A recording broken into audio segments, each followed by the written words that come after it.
ఆఫీస్లో page border ఏ విధంగా ఇవ్వాలో ఈ వీడియోలో మీకు ఎక్స్ప్లెయిన్ చేస్తానండి. ఎంఎస్ ఆఫీస్ ఓపెన్ చేసిన తర్వాత డిజైన్ ట్యాబ్లోకి వెళ్ళి రైట్ సైడ్ పేజ్ బార్డర్ అనే ఆప్షన్ ఉంటుందండి. సెలెక్ట్ చేసిన తర్వాత బాక్స్ ఇచ్చి మనకు నచ్చినటువంటి ఏదైనా పేజ్ డిజైన్ని సెలెక్ట్ చేసి ఓకే చేయాలండి.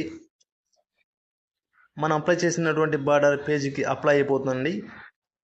ఇలానే సెకండ్ పేజీకి కూడా మనం సెలెక్ట్ చేసినటువంటి డిజైన్ ఆటోమేటిక్గా సెలెక్ట్ అయిపోతుందండి. నాకు ఇలా కాకుండా ఒక్కొక్క పేజీలో ఒక్కొక్క రకమైనటువంటి డిజైన్ కావాలంటే లేఅవుట్లోకి వెళ్ళి బ్రేక్స్లోకి వెళ్ళి నెక్స్ట్ పేజ్ సెలెక్ట్ చేయాలండి.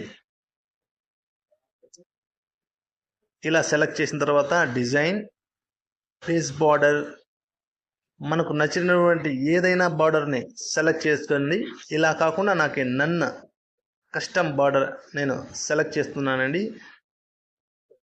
ఇలా బార్డర్ సెలెక్ట్ చేసిన తర్వాత ఓల్డ్ డాక్యుమెంట్ తీసేసి దిస్ సెక్షన్ అని సెలెక్ట్ చేసి ఓకే ఇవ్వాలండి. ఇలా సెకండ్ పేజీలో వేరొక రకమైనటువంటి డిజైన్ మనకి డిస్ప్లే అవడం అయితే జరిగిందండి. ఇలా కాకుండా నేను థర్డ్ పేజీకి కూడా వేరే రకమైనటువంటి డిజైన్ కావాలనుకుంటున్నాను.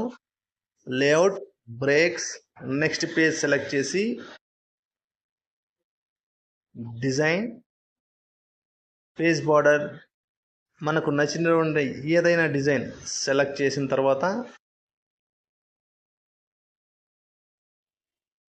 దిస్ సెక్షన్ సెలెక్ట్ చేసి ఓకే ఇవ్వాలండి. మనకు నచ్చినటువంటి డిజైన్ అప్లై అవుతుందండి.